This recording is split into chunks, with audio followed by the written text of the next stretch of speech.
Hello everyone. आज मैं इस लेक्चर में आपको बताऊंगा कि कल से हमारा GS2 एंड GS3 का जो आंसर राइटिंग प्रोग्राम शुरू होने जा रहा है, उसका वो आपके लिए आपके प्रिपरेशन में कैसे हेल्प कर सकता है, वो कैसे आपकी प्रिपरेशन को नेक्स्ट लेवल पहुंचा सकता है। क्योंकि ये प्रोग्राम बहुत ही डिफरेंट है। इसके द्वारा पूरा सिलेबस आप कवर कर सकते हैं और प्रैक्टिस कर सकते हैं। बिना आंसर राइटिंग डेवलप किए हुए कोई भी व्यक्ति, कोई भी स्टूडेंट यहाँ पे सिलेक्शन नहीं ले सकता है, क्योंकि मेंस बहुत ही इंपॉर्टेंट है इस एग्ज़ाम का। चाहे वो यूपीएससी हो, चाहे यूपी पीसीएस हो, चाहे कोई भी स्टेट पीसीएस हो, आंसर राइटिंग का रोल सबसे ज़्यादा है। इसलिए हम लोगों का सबसे ज़्यादा फोकस जो होता है वह मेंस आंसर राइटिंग प्रोग्राम का है, क्योंकि ये एक बहुत ही डिफरेंट है। और बाकी जो कोचिंग्स करा रहे हैं उससे काम नहीं चलने वाला है। वो एक काम चलाओ प्रोग्राम है। मैं आपको दिखाऊंगा कि हमारे यहाँ कैसे कॉपी का इवोल्यूशन होता है, जो आपको इतना ज़्यादा वैल्यू एडिशन दे देगा कि आपकी अंडरस्टैंडिंग और answer writing skill next level जा सकती है। लगभग 120 डेज प्लस डेज बच रहे हैं इस बार का मेंस के लिए। और इवन जिनको नेक्स्ट इस साल देना है, 2025 में अपीयर होना है, तो उनको लिए भी अभी राइट टाइम है अपना आंसर राइटिंग स्किल को डेवलप करने का, प्रैक्टिस करने का। अदरवाइज जो है टाइम नहीं होता है। जैसे जैसे टाइम बीतेगा आप पे प्रेशर बढ़ेगा, डिफरेंट में एग्जाम्स आएंगे और प्रीलिम्स के चक्कर में आप फंसते जाएंगे। बिना मेंस प्रिपरेशन का आपका सिलेक्शन नहीं होने वाला है। ये देखिए सौरभ गुप्ता जो हमारे स्टूडेंट रहे हैं, सौरभ गुप्ता।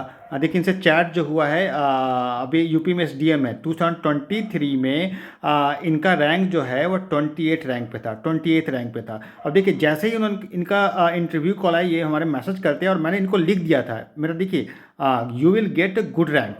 23 दिसंबर 2023 को ही मैंने लिख दिया था कि आपका अच्छा रैंक आने वाला है। क्यों मैंने देख लिया था? क्योंकि इनका आंसर राइटिंग स्किल बहुत अच्छा था। मुझे पता था कि इनका मेंस का स्कोर बहुत ही अच्छा होगा, इसलिए उस दिन। और इनका जो है वह देखिए रिजल्ट जो आया है लगभग जैन 2024 में आया है, जैन या फेब, आई थिंक फेब 2024 में आया है। और इनका जो है वह यूपी में 28 रैंक था। तो इस तरह से जो है वो, अगर आपका आंसर राइटिंग अच्छा है तो ऑटोमेटिकली जो है आपका रैंक अच्छा ही रहेगा। ठीक है। तो जैसे सौरभ गुप्ता होंगे हमारे स्टूडेंट, मनीष त्यागी रहे हैं एक्साइज इंस्पेक्टर, बहुत सारे स्टूडेंट हैं। मैं आपको उनका कॉपी भी दिखाऊंगा। ठीक है। तो टॉपर्स हमारे यहाँ से बहुत सारे निकलते हैं, इसलिए निकलते हैं क्योंकि उन पे मैं पर्सनलाइज फोकस करता हूँ, मतलब पर्सनलाइज मेंटरशिप देता हूँ उनको। उनको बहुत छोटी छोटी चीज़ें बताया जाता है कि क्या आपके आंसर में कमी है, आप कैसे इम्प्रूव कर सकते हैं। और हमारा जो पेड बैच चलता है उसमें पूरा पर्सनलाइज उनको मेंटरशिप और एक सेलेक्टेड लोगों का और इंटरव्यू दिए हुए लोगों का एक पूरी टीम है जो इस पे वर्क करती है। क्वेश्चंस का भी जो है वह पूरा एक डिफरेंट लेवल होता है, ताकि हम लोग का क्वेश्चंस का देने जाने का फोकस ये रहता है कि पूरा सिलेबस जो है कैसे कवर किया जा सके। आपको फालतू का मॉडल आंसर देने से कोई फायदा नहीं है, वो रखा कर रखा रह जाता है। बहुत सारे कोचिंग का मटेरियल आपके पास होगा, मार्केट में मिलता है, वो लाकर आप रख लेंगे प्रिंटेड मटेरियल, उसका कोई भी लाभ नहीं है जब तक आप की अंडरस्टैंडिंग नहीं डेवलप होती है, आप उस पर वर्क नहीं करते हैं। तो ये बहुत ही इंपॉर्टेंट है, आपको वर्क करना पड़ेगा। ठीक है। देखिए ये एक जैसे हमारे यहाँ जो कॉपी इवेल्युएट होती है, आप देखिए क्वेश्चन है, assess the contribution of Raja Ram Mohan Roy, ठीक है, in the social reform movement of 19th century. तो देखिए बच्चा ने इंट्रो लिखा है, इंट्रो अच्छा है इनका, लेकिन देखिए इससे बेटर लिखा जा सकता है कि जो जो भी इंट्रो हो सकता है वो मैं दे दिया हूँ। तो वो देने से एज स्टूडेंट को क्या होगा कि अच्छा, एक इंट्रो अगर मैं लिखा हूँ, ये इंट्रो, दोनों में क्या डिफरेंट है वो कंपैरिजन कर सकता है। और सबसे बड़ी बात है, देखिए इतना लंबा तो इंट्रो होने नहीं चाहिए, तो इसलिए ये भी इसमें दिया गया है कि आप जो है वह इंट्रोडक्शन को छोटा रखें। तो यहाँ पे देखिए दो फायदा है, एक तो अल्टरनेटिव उसके पास मिल गया, दूसरा जो है वह उन्होंने क्या लिखा है, तो दोनों कंपेरिजन किया जा सकता है कि बेटर कौन सा है। फिर उन्होंने सारा जो आंसर जो है वो पॉइंट फॉर्मेट में लिखा है। देखिए पॉइंट फॉर्मेट लिखा है वो एक अच्छा है, और इसमें और एग्जांपल्स ऐड किया जा सकता है। और देखिए यहाँ पे कमी क्या है, आपको कमी मैं बताता हूँ। इसमें देखिए इन्होंने आंसर तो लिख दिया लाइन बाय लाइन, लेकिन आपका जो है वो प्रेजेंटेशंस बहुत अच्छा होना चाहिए। तो प्रेजेंटेशन के लिए क्या है, मेक सब हेडिंग एंड एक्सप्लेन इट। तो इसके लिए सब हेडिंग बनाकर जो है वह एक्सप्लेन करना चाहिए, तो वो इंपॉर्टेंट है। अगर आप सब हेडिंग बनाकर जो है एक्सप्लेन करते हैं तो उससे जो है आपका प्रेजेंटेशन काफ़ी अच्छा होता है, और उससे जो है आपका मार्क्स भी ज़्यादा मिलते हैं, तभी आपका सिलेक्शन होगा। अब देखिए ये पॉइंट जो है ओवरऑल देखिए सेटिस्फैक्ट्री पॉइंट है, उन्होंने लिखा है। देखिए इसको कमेंट दे दिया गया है, सेटिस्फैक्ट्री पॉइंट है। इसमें वैल्यू एडिशन दे दिया गया है कि और क्या क्या पॉइंट्स इसमें इसके अलावा ऐड किया जा सकता है। तो इतने इनफ कंटेंट दे दिए जाते हैं कि आपको मॉडल आंसर की जरूरत ही नहीं है। अगर आपका अंडरस्टैंडिंग अच्छा है, आप समझ में आ रही है चीज़ों को, थोड़ा सा आप वर्क करेंगे, एफर्ट डालेंगे, तो आपका जो है वह आंसर राइटिंग स्किल और ज़्यादा इंप्रूव हो जाएगा। इसलिए मैं कहता हूँ आंसर राइटिंग स्किल, कोई भी स्किल डेवलप होने में टाइम लगता है, प्रैक्टिस करना पड़ता है। उसी तरह से आंसर राइटिंग इंप्रूव करने के लिए भी आपको प्रैक्टिस करना पड़ेगा, डायमेंशंस कवर करने पड़ेंगे, क्वेश्चन समझने पड़ेंगे, क्योंकि आपके पास जो है वह शॉर्ट आंसर लिखने के लिए 7 मिनट होते हैं, 7 मिनट होते हैं, और लॉन्ग आंसर जो जैसे 200 वर्ड्स का जो लिखना होता है उसके लिए आपको 11 मिनट मिलेंगे।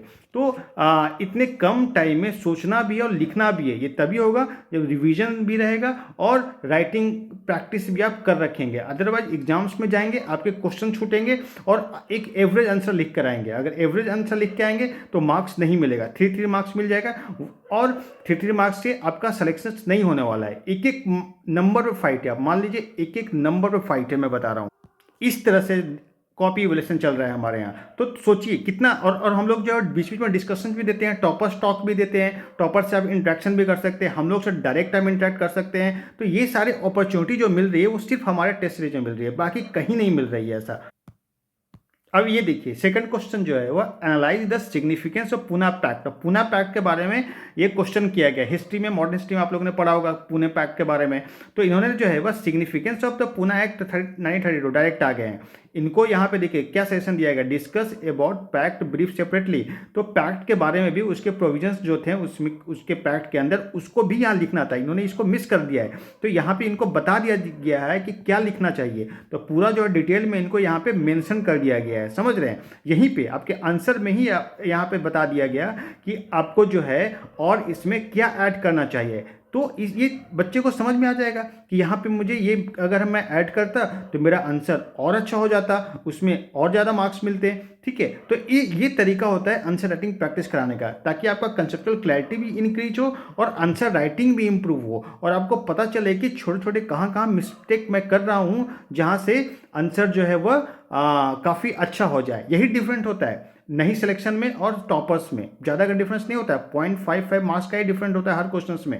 अगर आप 0.55 मार्क्स आप जोड़ें एक पेपर में, तो सोचिए 20 क्वेश्चन है, 20 क्वेश्चन होते हैं एक पेपर में, तो 0.5 मार्क्स में कितना होगा, 10 मार्क्स का डिफरेंस एक पेपर में हो गया। टोटल आपके 6 पेपर है, तो 60 मार्क्स का डिफरेंस होगा। सोचिए आप कहाँ से कहाँ चल जाएंगे।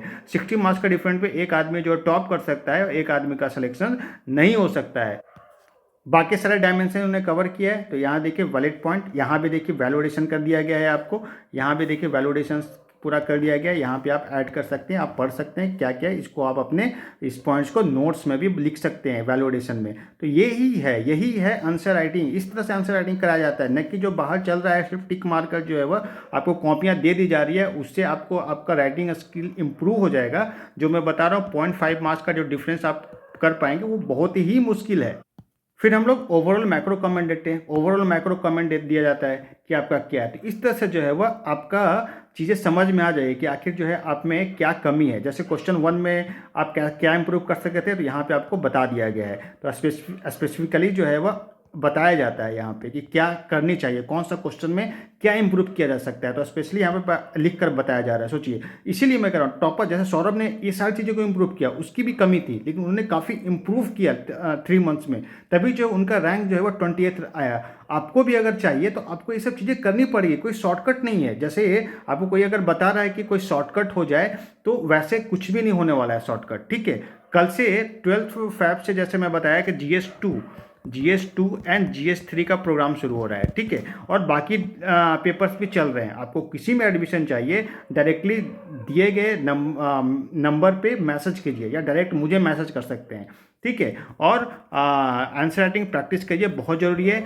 ग्रुप में भी फ्री इनिशिएटिव चल रहा है, वहाँ भी आप आंसर लिख सकते हैं। मैं खुद इवेलुएट कर देता हूँ उसको, हालांकि रेगुलर नहीं हो पाती है उसमें, ठीक है। और बच्चे भी कुछ अगर चाहें तो वहाँ भी इवेलुएशन कर सकते हैं। तो फी बहुत ही मिनिमम रखा गया है, 999, और डिस्काउंट भी दिया जा रहा है इसमें, ठीक है। अगर कोई मेंस लिखा हुआ है, हमारा स्टूडेंट जो रह चुके हैं या फिर इंटरव्यू अपीयर्ड है, मुझे बताएं, उनको आपको पूरा डिस्काउंट दिया जाएगा। और सारा पर्सनलाइज मेंटरशिप दिया जा रहा है, यहाँ पे फुल कवरेज सिलेबस आपको कराया जा रहा है। तो ये सारी चीज़ें जो है वो फीचर्स जो है इस प्रोग्राम्स में हम लोगों ने ऐड किया है। तो आप एडमिशन लें। GS2 and GS3, GS1, GS5 सारे प्रोग्राम्स चल रहे हैं। और GS2 एंड GS3 का पेपर जो है कल से शुरू होने वाला है, यानी 12 फैब से शुरू हो रहा है। इसको आप लोग ज्वाइन करें, और आपको काफ़ी बेनिफिट्स होगा। आप खुद 1 मंथ में देखेंगे कि पहले मैं कितना कैसा आंसर लिख रहा था और बाद में कैसा आंसर मेरा हुआ है, कितना इम्प्रूव हुआ है। कंटिन्यूटी आप में बनेगी, कंसिस्टेंसी बनेगी, क्योंकि इस एग्ज़ाम का तो सबसे इम्पोर्टेंट है कंसिस्टेंसी। तो कोई डाउट्स होगा तो आप कमेंट बॉक्स में मैसेज करेगा, मैं रिप्लाई करने की कोशिश करूँगा। और कोई भी डाउट्स हो आप डायरेक्टली पूछ सकते हैं, ठीक है। बहुत बहुत धन्यवाद।